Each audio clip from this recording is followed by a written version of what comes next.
Hi friends.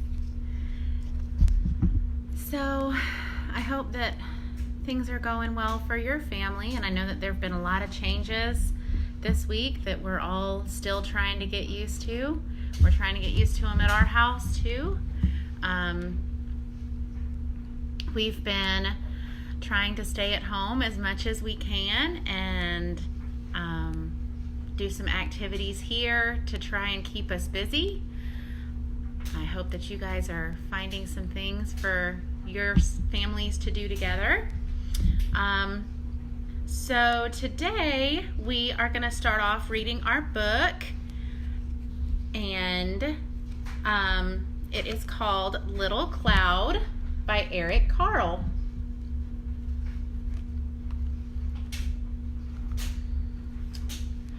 The clouds drifted slowly across the sky. Little Cloud trailed behind.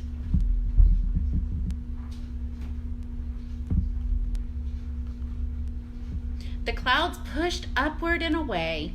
Little Cloud pushed downward and touched the tops of the houses and trees. Here's Little Cloud right down here.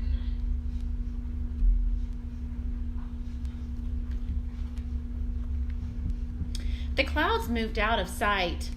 Little Cloud changed into a giant cloud. Little Cloud's not so little anymore.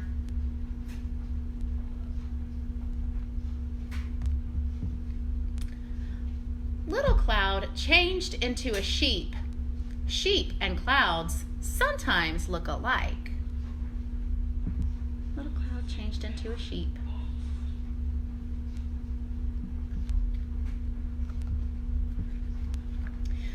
Little Cloud changed into an airplane. Little Cloud often saw airplanes flying through the clouds. Have any of you ever been on an airplane? And seen the clouds from an airplane?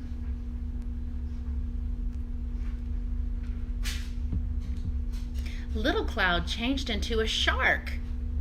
Little Cloud once saw a shark through the waves in the ocean. He's a shark now.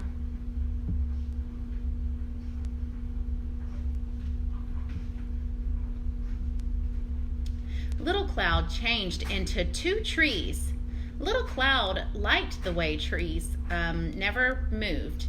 They stayed in one place. He liked how trees always stayed the same. They never moved. Little Cloud changed into a rabbit. Little Cloud loved to watch rabbits dash across the meadows.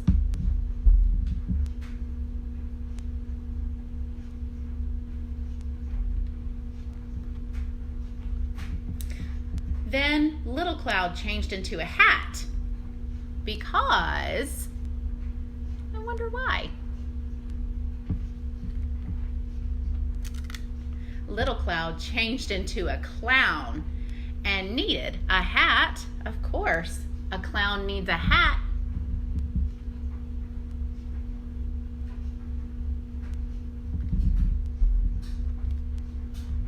The other clouds drifted back. They huddled close together. Little Cloud, they called, "Come back." Little Cloud drifted towards the other clouds.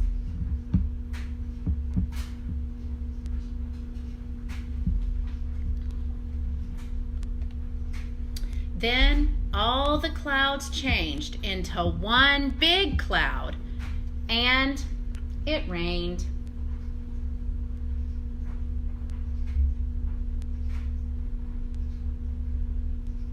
Okay, so we saw Little Cloud change into lots of different kinds of clouds, right? He changed into clouds that looked a little bit different.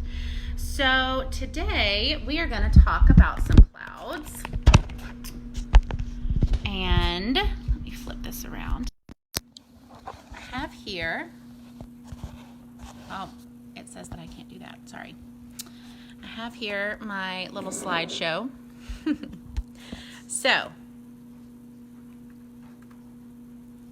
Today we are going to be talking about some different kinds of clouds. What we're looking at here is called a cirrus cloud. And have you guys ever seen cirrus clouds? Cirrus clouds are really high clouds. They form about 18,000 feet above the ground. That's really, really high. And they're thin and wispy clouds and kind of stringy. They usually happen right before there is a change in the weather. So before we see it go from like a really clear day to a rainy day. Okay? Cumulus clouds are another one that you probably have seen before. Cumulus clouds are those big, puffy, pretty clouds that we love to see on a nice spring day. And they are a little bit lower than cirrus clouds. They form at just about 6,000 feet above the ground, or even a little bit lower. And if the conditions are right for this kind of cloud, it can turn into a rain cloud. Okay, but most of the time we see these on pretty days when it's sunny. Stratus clouds. They are low clouds too. They form at about 6,000 feet as well. And they kind of layer on top of each other. And you see how they are kind of spotty right there. They could produce a little bit of rain, but they won't produce a lot of rain. It would just be kind of like if we had a little rain shower here and there during the day. And then the last kind of cloud we're going to talk about today is called a cumulonimbus cloud. A cumulonimbus cloud is what we see when there's going to be a storm. And they can be really low and close to the ground, or they can go all the way up to above 50,000 feet from the ground. They look similar to cumulus clouds, but they are the clouds that produce that heavy rain, and sometimes they can even make a really big storm or a blizzard. So there's other types of clouds, but those are just the four that we're going to talk about today. Now we are going to talk about the water cycle, okay? The water cycle. So what happens in the water cycle is we have this water down here, okay?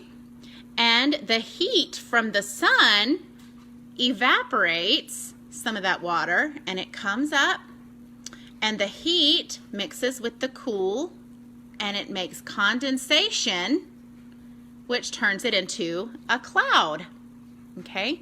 And then when that cloud gets really heavy and really full, like a cumulonimbus cloud, it starts to rain. And rain is what we call precipitation. Okay, and so the rain falls from the cloud and lands on the ground or in the water, and the cycle starts over. The sun evaporates some of that water, and then it condenses, or condensation, and turns into clouds, and then the clouds produce precipitation where it rains again, and it goes around and around like that. Now I'm going to post a picture of my water cycle artwork so that you can draw your own a little bit later, okay? And the next thing we're going to do is I'm going to show you guys a little experiment, okay? Hang on, let me flip me back so that I can get this in my holder. I'll be right back. I'm going to get the supplies that I need. So, where there was a little boy that participated in our contest last week. His name was Wyatt. And Wyatt made some dolls from the yarn that I showed you guys how to make. And then he also did some jump rope. Jump roping, which was a really fun thing that pioneers might do too.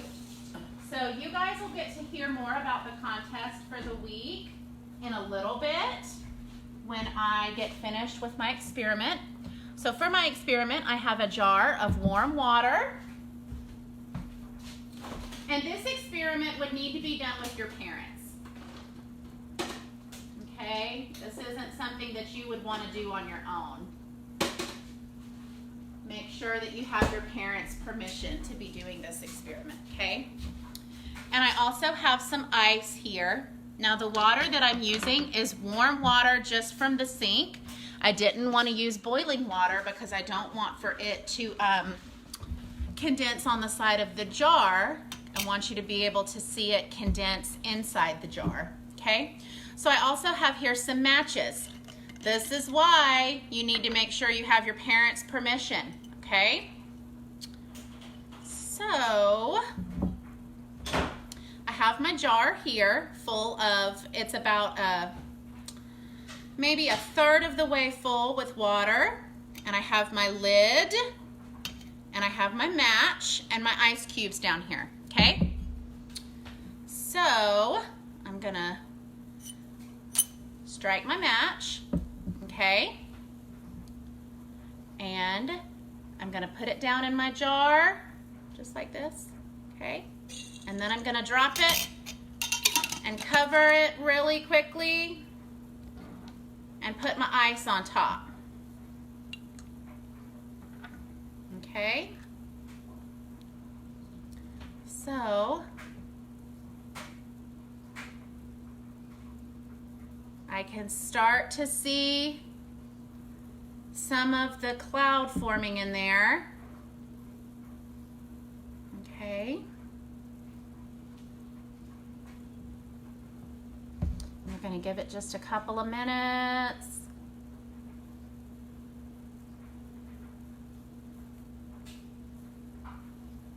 Can you guys see the cloud that's forming inside? And parents, this is a really cheap and easy experiment. You don't have to have a big mason jar like this. Really any type of jar would work as well, just a clear jar that you can see through. And ice and the matches, and my kids could make clouds all day long. So, hopefully you guys are able to see the clouds moving around in there. I'm going to take the lid off in just a minute and let some of those clouds out.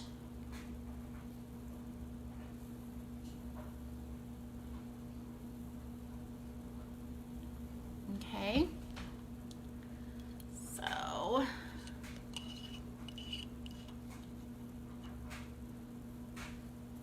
do you see it?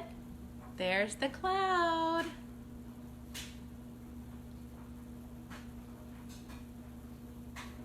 So what we saw was the water condensing.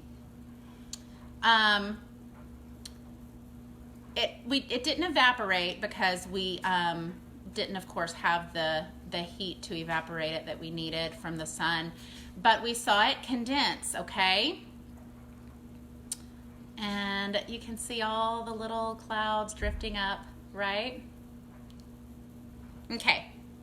So, again, make sure that you have your parents' permission before you try this experiment. This is not something that you want to do by yourself.